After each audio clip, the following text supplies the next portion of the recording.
All right, everybody. It appears that I have maybe baited a ton of people into playing a Mindflay build in solo shuffles, and I think they've been having a bad time. So our friend Aphobia gave us a build to try out today that seemed pretty solid, and it revolves around Void Form, just keeping your dots up, and kind of similar to maybe other videos in the past I've made talking about Void Form. Quick things to note: I think he was playing Psychic Link here and no Yogg-Saron, so I think this is actually what the build kind of looked like, and I'll put a link into his YouTube channel as well if you guys want to watch his content. We have people on the stream also saying hi YouTube, and that's cool with me, man. That's all good. We got the chat right here. If you guys haven't followed the stream, definitely check it out at twitch.tv/stopsb, and that's where the PvP content can be found. So we just played this build for what we played 14 games. We went 9-5 at decent MMR, so not too bad. Definitely felt like every game we lost we could have won. Nothing was too crazy. There was matches where I was out damaging players. There was matches where I got kind of pooed on in damage, so we can kind of look back at some of those examples and see how that played out. But basically, this talent should work a lot better in Shuffle, and especially with your PvP talents, you may want to drop Psyfiend. As good as it is, you might want to play Void Origins if you're playing into a melee cleave, but anytime we weren't facing a cleave, I basically dropped Void Origins, and I kept Driven to Madness, and just getting trained will give you very short cooldowns on Void Form. It's going to be about a minute. What is really awesome about Void Form, I think, is that Void Bolt was one of the few spells. I mean, we have like so many spells that got nerfed, but Void Bolt was one of the few spells that did not get nerfed, and it does hit pretty hard. Let's see if we can find some examples. Like, we hit a 69k Void Bolt this game. It shows up pretty high on our DPS meter. Catharsis coming in.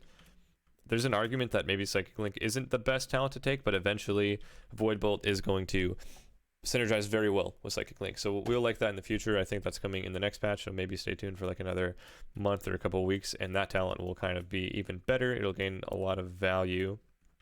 But other than that, man, I think this build is going to be pretty solid for everyone that does Arena, and maybe we can actually show some examples here of some matches that we just played and maybe what the rotation will look like. Let me pop into my other monitor here. We've got, let's look at some matchups that we have here. I should have recorded a ton. So we've got TSG. Maybe we'll do this one. This is fine. So we have Rogue Shadow Priest, and we're playing Feral Shadow Priest. Pretty easy objective here is just keep everyone dotted and purged, help our Feral Druid, put him in the best spot to win. We're not really trying to go too crazy with the hard casting. I didn't even talent into Mind Games. It feels kind of bad not having the full row into Mind Games, so I think just not playing it sometimes is fine. There are certainly matchups where you might want to play it, and it'll be really useful, but I don't think that this was one of them. So in the opener, I just positioned myself to not kind of get owned. They don't get a lot of value out of their sap because I'm behind the pillar.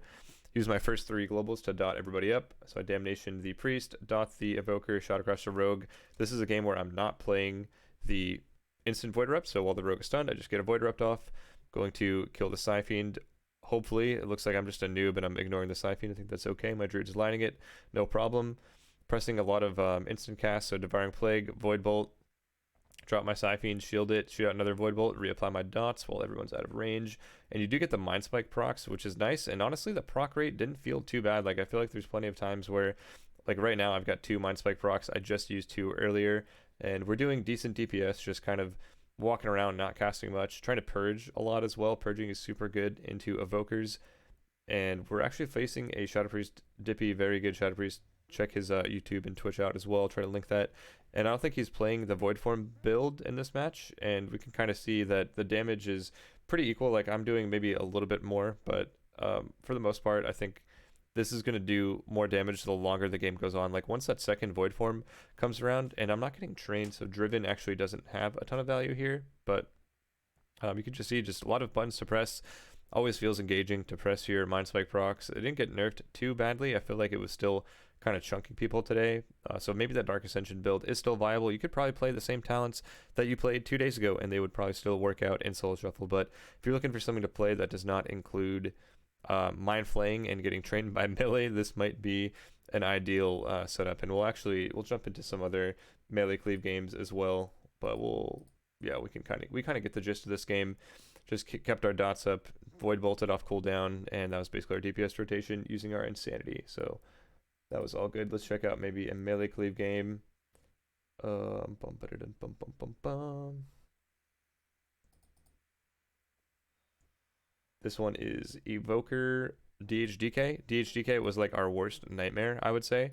So let's just take a look at how this damage comes out. Shadow Word Pain the guy so that our Feral can get an opener. I'm going to purge the Shroud off, trying to. I will dot the Evoker. Kind of really noob that I don't use my Unfurling Darkness proc to instantly re-dot him. I'm trying to get away from them. Never let your Unfurling Darkness proc fade. That's extremely noob. I use this distance to try to allow myself to get some cast off. So there's going to be a power infusion. I will re-dot everybody. Re-dot the healer there with the Unfurling Darkness proc. Learn from your mistakes. You know, don't be a noob. And just kind of hit whoever's in the open. So I'm shooting out Void Bolts at the DK. I'm shooting out Void Bolts at the healer if he's in my line. I'm trying to target people that aren't in the zone. Getting kicked like a noob into a hunt. Spamming the Desperate Prayer. Looking not too bad on the damage. It's a little annoying that they have various ways to dispel with the Evoker healing, and also the DH can reverse. So it's a little frustrating to kind of keep your dots up, but at least in this build, you're not sitting there mind flaying. The Evoker is in a great spot for us. I'm going to spam Purge until I have an opportunity to get my dots up with my instant spells. So I'm not even trying to sit there and fake 3 kicks. I just kind of run at the Evoker and press Damnation once it's off cooldown. So I'll fear him off the pillar, get a free cast. Nobody can kick me. Yay. And then just instantly start doing damage again and purging. So he's got a lot of buffs right now. Really need to purge those buffs off so that we can do optimal damage. His wall fades in 4, and we will have a stun for him, which is going to be awesome. So he gets kicked into a stun. Healer knocks him out of darkness, and we roar the communion into a stun, into a silence that gets reversed. Very close to killing him. I feel like any other, you know, lower rated team probably dies to these setups here, but they're just trading their cooldowns very well. And meanwhile, I'm just sitting there trying to get my dots up, man. This DK is AMS. The DH is running around. I am close to I'm bottom on the DPS right now, but it still feels like I'm doing what we need to do to win. And I feel like if you do that in a shuffle, give your teammates the opportunity to win and just do like decent damage overall, which I feel like is kind of what this build provides. There's no crazy burst. You definitely lose a lot of burst damage not playing Dark Ascension, and you lose a lot of that crazy Mind Flay potential. But also, I don't know how many times I would have been able to Mind Flay the Evoker here. So popping the Void form as soon as it's off, Driven to Madness is going to help us with that. Mindbender, Mind Spike, Void form is coming up very shortly here. I could avoid form, but Shadow Word Death kills him. So, I mean, not a great example of doing most damage. There were matches where I did out damage like a Turbo Cleave, for example. But there's some good stuff to be said about this build. I think it's very effective, and I think it'll be solo shuffle friendly. We can see like I out damaged a rogue and a mage this game. Try to find another one. Where's that Turbo game? The first one we played today with the build, I felt like I didn't know what I was doing, and we still did pretty decent damage. You'll see Void Volt pretty high up there, Catharsis, even Echoing Void wasn't bad. So I hope that this build is helpful for people and that people like it. And we have people in the chat right now, and if you didn't know, if you're just coming into the stream, we were recording a YouTube video really quickly, so if I didn't answer any questions, that would be why. And you got people in the chat saying, hey, is Spriest dead? How are you feeling about the nerf? Man, I'm feeling pretty good. I'm feeling like it's fine. Siphon has too much value in shuffle. I agree. Siphon's very good. So if you wanted to either drop Catharsis or Void Origin, Siphon will be very good as well. But yeah, that's pretty much it for the video, and hopefully you guys can get that into action. These are the talents here that we were just talking about. And again, you can make modifications either way, but I think the main idea is to play Void Form and have 2 into Malediction, Mind Devour. But yeah, you could probably lose Psychic Link. So we'll see. Peace out.